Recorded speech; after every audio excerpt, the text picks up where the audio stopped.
Wonderful this week to see the start of the dismantling of the old tin shed on the western side of the building. It's a rickety old structure that when the wind blows, the tin flaps about, and it really does need to come down. But as it's coming down, it begins to give you a sense of the views that you're going to get from this side of the building across the countryside, gentle fields, trees, just lovely rural views.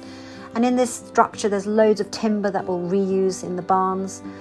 And also, what I love about this now, you're really beginning to see for the first time what this side of this beautiful building is going to look like.